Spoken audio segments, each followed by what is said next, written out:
What's up, everyone? Welcome back to another review, and this time we're taking a look at The Northman, directed by Robert Edgers and co-written by Edgers and Syoon.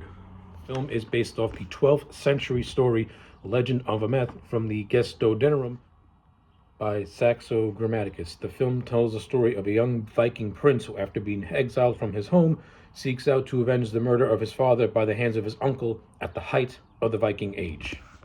So if this movie's story sounds familiar, it's actually the basis that William Shakespeare used for his story of Hamlet, and of course, for all you Disney fans, the story also inspired The Lion King. So there's a little bit of trivia for you. But with that out of the way, let's talk about The Northman. Whew. Okay, let's kick this off with positives, where the negatives will be leading into. So the overall cast of this movie is spot on. Alexander Skarsgård heads this movie as the character of Amleth, a former prince who is turned into a berserker Viking, wanting to seek revenge for the death of his father. I thought that Skarsgård in the role of Amleth did a spectacular job. Skarsgård heads this movie, and you can tell this man put a lot of work into his performance of Amleth, and it also helps that Skarsgård comes from Swedish descent, so and in real life had always wanted to do a Viking-like movie. So you can see the passion that he put into this role, not only from his physical stature, in which Skarsgård looks ripped, looks shredded as all hell in this movie, and in a lot of the action scenes, you can see that this man is putting in raw intensity, but he also is able to counter that with some of the film's more emotional moments, and a lot of the emotional moments that Amleth has are with the character of Olga, who is an enslaved woman that claims to be a sorceress, and the relationship between Amleth and Olga virtually is the film's love story, so to speak. And these two do go on a romantic journey. However, it's not the focal point of the film, and the romance is kind of sort of dialed down, with Olga acting more as a co-conspirator to Amleth's revenge plot. But again, the scenes with Olga and Amleth, they do add another layer to the Amleth character, because it kind of brings up the whole thing of, if this man can give up his thirst for vengeance and settle down with Olga, then maybe he can find peace in his life. And the movie does explore that in a lot of areas. But ultimately, Amleth chooses to go down the revenge plot and ultimately satisfies that thirst. But like I said, you also have the Olga character, which does provide Amleth his opportunity for change and the opportunity to give up his plot and maybe lead a simple life. Like, I can see how people can kind of look at the character of Olga and not really see any complexity to her. Maybe you can say she's written as a typical Hollywood damsel in distress, but you also got to remember, this film takes place in the 800s AD, where women served a certain role in this time period. So you can't paint Olga with a modern context, because it doesn't fit the time period that this movie is taking place in. So, like, in terms of the story and in terms of that context, I think Olga serves the purpose she needs to serve. Not only that, I thought Anya Taylor-Joy put in a good performance also, and the scenes that her and Skarsgård do share, I like their chemistry a lot.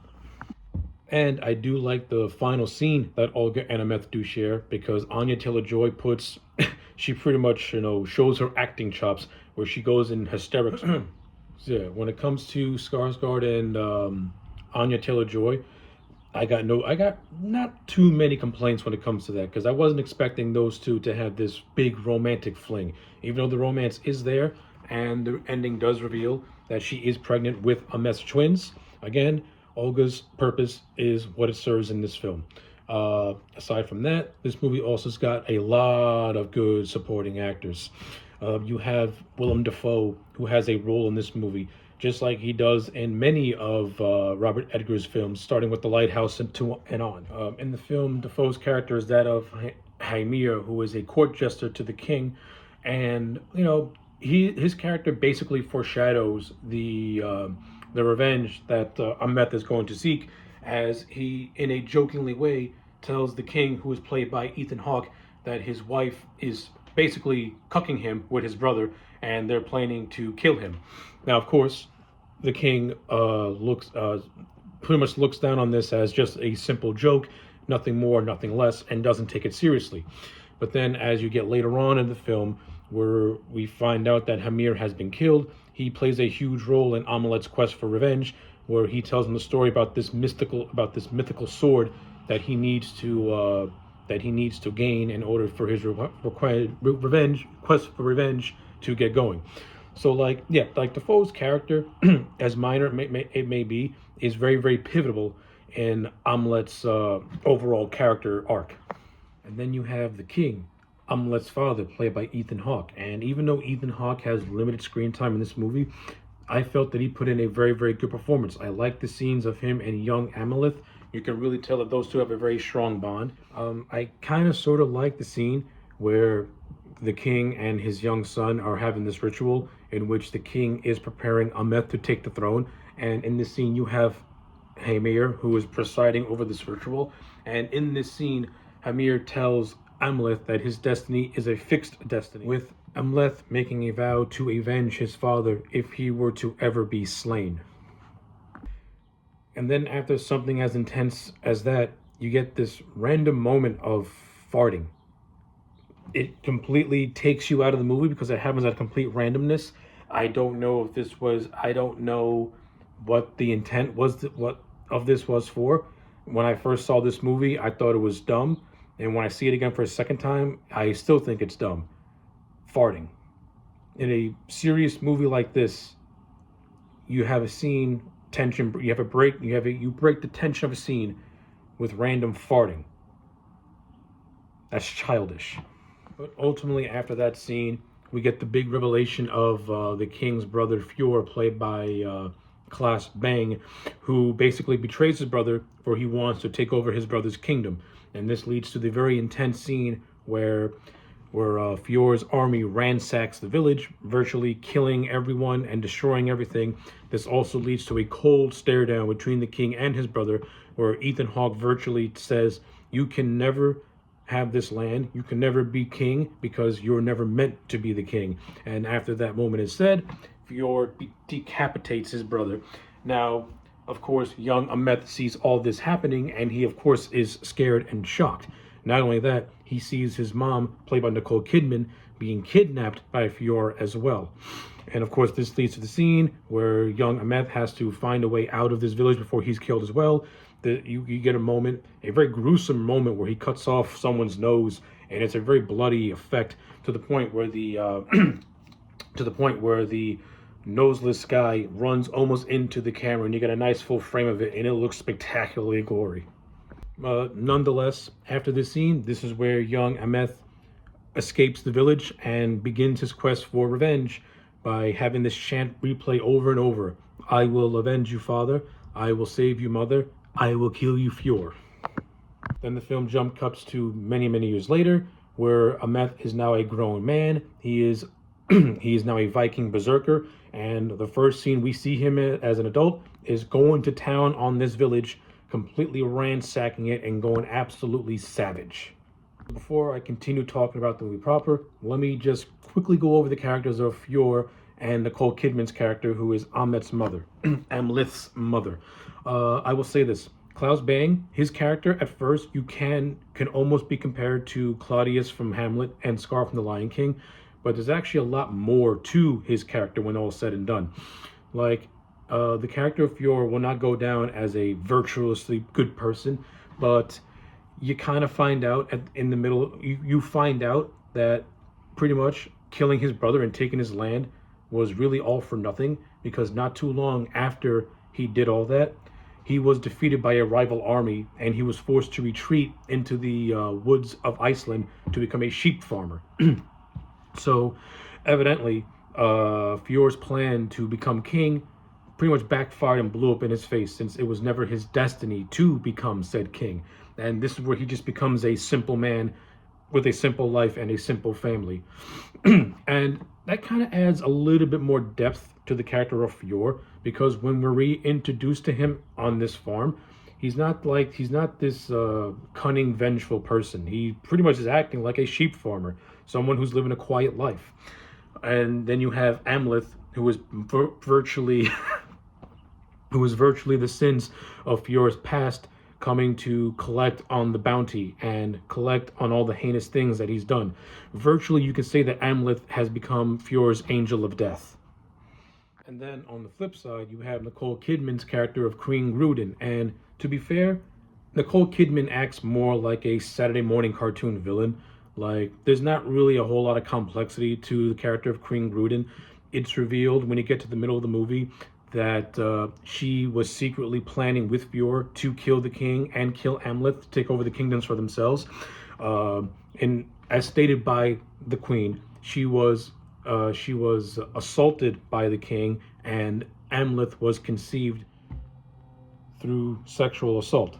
Now, Queen Gruden says this with conviction, but I do like how the movie can also play it up as her just being very, very manipulative and trying to get into the head of Amleth, the same way she got into the head of Fjord, convincing him to kill his brother and take over the kingdom.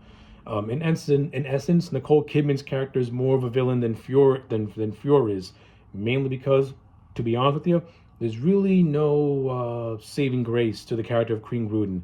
She just comes across as manipulative and pure evil, with virtually no sense of pathos to her character. Now, does that make her a bad character? No. Does that make her a complex character? I mean, not really.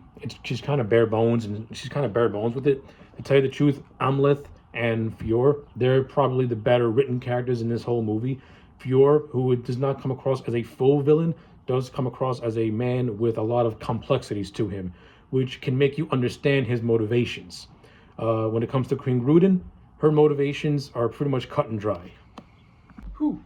So with all that out of the way, let's go back to the story of the film. So after adult Amleth is done with his berserkering, he overhears the story of his uncle being reduced to a sheep's farmer, and during the middle of the night, he comes across a Cirrus played by Bjor, who pretty much reminds him about the oath and pact that he made to avenge his father and kill his uncle.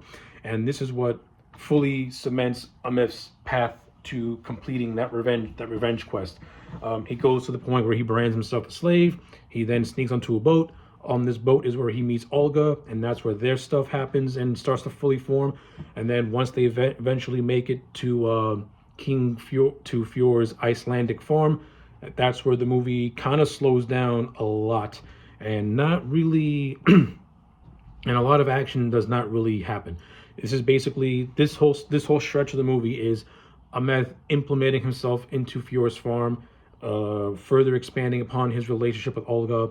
During this scene, during this whole stretch of the movie, he meets a he-witch, which tells him the story of the sword that he has to find. This is where he gets reintroduced to the dead skull of Hamir. He then has an action sequence, a little sequence with this being known as the Mound Dweller, who is holding the sword that Amleth must obtain in order to complete his mission, which he eventually does. And then once that happens, Amleth slowly starts to put his plans into motion by killing Fjord's men. He then kills his oldest son by claiming his heart. This leads to an intense confrontation when Fjord sees his dead son, and Amleth reveals that he's the one who did it and now contains his dead son is willing to exchange the heart for Olga's life. This almost leads to an intense scene where Amleth does this battle cry, and then he starts fighting Fjord's men, only to be stopped after 2 minutes. And this is where I feel the movie kind of blue balls as audiences a lot. Like, it will tease you with these epic action sequences, and you'll get the beginning motions of it, and then it'll just cut short. I can see how that can get frustrating for the general audience who want to see this action-filled, bloody, violent movie. And don't get me wrong, the Northman does have some really well executed action sequences that are a marvel to look at, but it teases you a lot, and it can get very, very frustrating in a lot of areas because it feels like it's stopping the momentum. It feels like it's stopping the momentum just as it's starting to rise, and then it just it slows back down again. I can see how that can be. I can see how that can also cut the tension and can kind of like derail the pacing a little bit for certain points of views. But this leads to a scene of Amleth being held captive and Fjord virtually telling Amleth that he will cut out his heart, and then he and his wife will eat said heart. And through the use of Amleth playing to the god of Odin and this mysterious raven, who is meant to be a reincarnation of his dead father, coming to free him, Amleth is once again able to restart his quest for bloody vengeance. This also leads to a very where Amleth is being carried by a Valkyrie. One of the things I do like about the Northman is how it utilizes Norse mythology. Now, to the greater audience, our introduction to Norse mythology is really through Marvel's Thor movies, and those are not particularly an accurate depiction of Norse mythology. Like Norse mythology is much more vicious, is much more violent, and the characters are not pretty. They are grizzled and they are just they're warriors basically. They're war raiders. So seeing a depiction of a Valkyrie in this movie is a strong contrast to how Marvel depicts the Valkyries in their movies. But I like it. I like that Robert Eggers goes for a more realistic approach to Viking lore and stuff like that, with Odin and Valkyries and Valhalla and the gates of hell and things of that nature. I think he presents it in a way where it's meant to be presented in real life, as if it was going to be real life. It's not going to look clean and pretty. It's going to look dark, gritty, dangerous, and I like it. It works for me. But like I said, evidently after Amleth is freed from his restraints, he abandons that revenge quest and he and Olga start to flee the lands.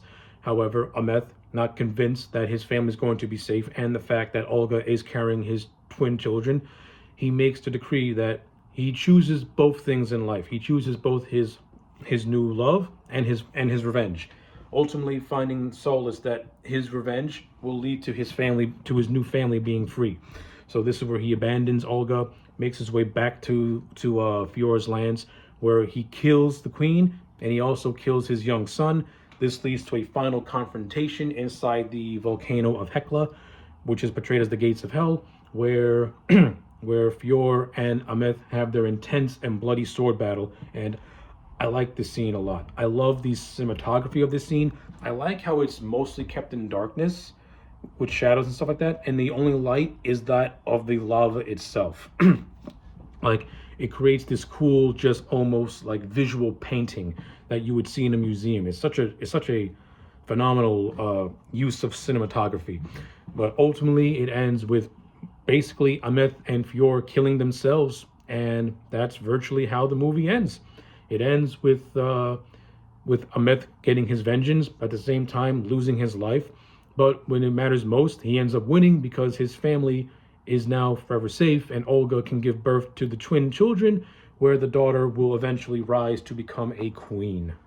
So yeah, that is the Northman in a nutshell. If this review was disjointed, it's really because I had a hard time trying to get my thoughts together on this movie.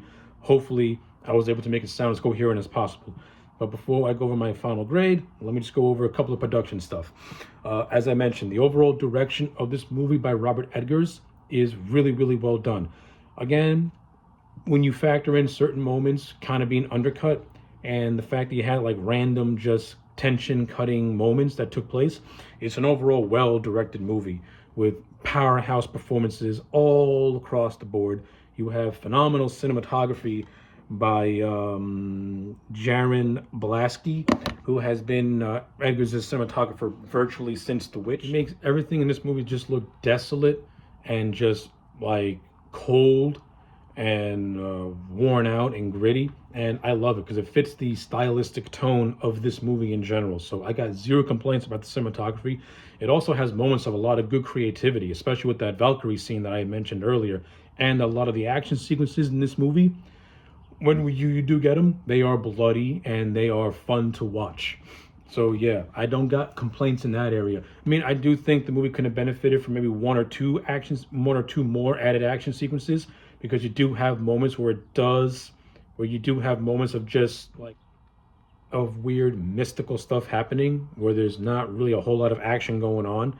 I can see how that can confuse the audience a little bit, but at the same time, it fits the universe that Eggers is creating, where the Norse gods are presented as real beings. So I get it, I appreciate it, and I give Edgars a lot of credit for taking something that could potentially come across as hokey on paper and giving it a very grounded and realistic feel.